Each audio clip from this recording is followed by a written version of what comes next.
This year's NFL season may be up in the air still, but I can still talk X's and O's.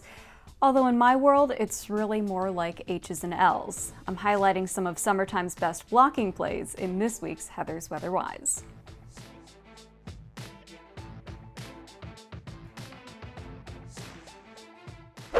In general, the warm season tends to be a little quieter than the cold season. That's true for Buffalo, Boise, Boston, and the reason is that during the summer, the jet stream tends to be a little bit weaker than it is in the winter. A weaker jet stream means fewer areas of low pressure, and things tend to slow down a little bit too, but sometimes they slow down so much that the pattern actually gets stuck for days or sometimes even weeks. There's a few ways that can happen. Let's start with something called a cutoff low. It's almost as unfortunate as cutoff jorts. As the name suggests, a little piece of the jet stream cuts off from the rest of the main flow. When that happens, there's nothing to carry a storm away, so it sits and spins. That can mean days of cool, cloudy, and showery weather. It might sound nice right now, but that can really ruin a beach trip. Counter to that is a blocking high. That's when a strong area of high pressure and its big bubble of summertime heat sets up like a 4-3 defensive line.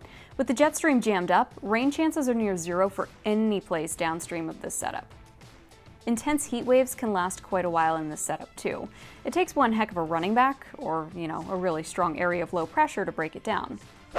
Now we can get a little fancier with those two patterns and combine them into something called a Rex block and an Omega block. Omega blocks involve a pair of stubborn low-pressure systems and a strong high right in the middle. We saw something really similar to this for a little bit in late June.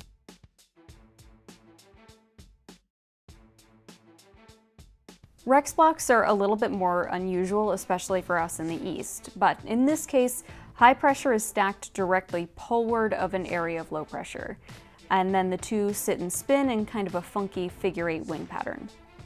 In both cases, the area under the high is dry, warm, and sunny, while those stuck under the low wallow in clouds and rain.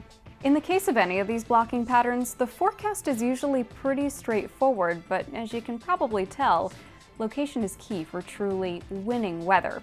That's it for this week's Heather's Weather Wise. I'll see you next week with a new topic, but until then, remember it's good to be a geek.